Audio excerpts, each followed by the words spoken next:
Pemerintah Kota Pemkot Padang memastikan stok bahan pokok mencukupi saat Ramadan dan menghimbau warga tidak berbelanja berlebihan apalagi sampai menimbun.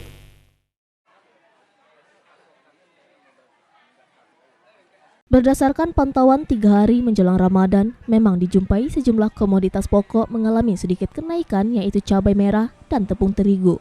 Untuk cabai merah keriting harganya mencapai Rp32.000 per kilogram, cabai merah besar Rp36.000 per kilogram, dan gula pasir kristal putih Rp15.000 per kilogram. Kemudian bawang merah biasa Rp28.000 per kilogram, daging ayam ras Rp30.000 per kilogram, daging sapi Rp140.000 per kilogram, telur ayam ras Rp24.000 per kilogram. Dinas Perdagangan memastikan stok mencukupi dan saat ini cuaca juga cerah sehingga jalur distribusi berjalan lancar. Dikhawatirkan jika hujan dan menyebabkan jalan longsor sehingga akses transportasi terhambat. Terkait dengan minyak goreng untuk kemasan saat ini, stoknya sudah kembali normal, kendati harganya sudah diserahkan ke mekanisme pasar.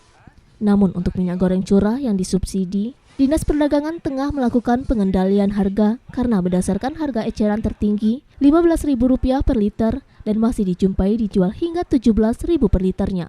Untuk itu pihaknya akan memanggil produsen minyak goreng curah di Sumbar memastikan agar harga sesuatu harga eceran tertinggi. Ia menyebutkan konsumsi minyak goreng di Padang per hari mencapai 23,43 ton, satu pekan 164 ton, dan satu bulan 656 ton.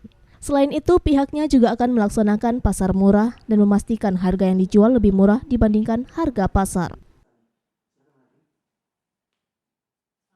Hasil rapat Pemkot Padang, rapat staf beberapa lokasi TPID, insya Allah stok bahan pangan kita cukup sampai dengan Lebaran, bahkan 2 bulan Lebaran masih dalam keadaan neraca. Dari Padang, Sumatera Barat, Tim Liputan iNews melaporkan.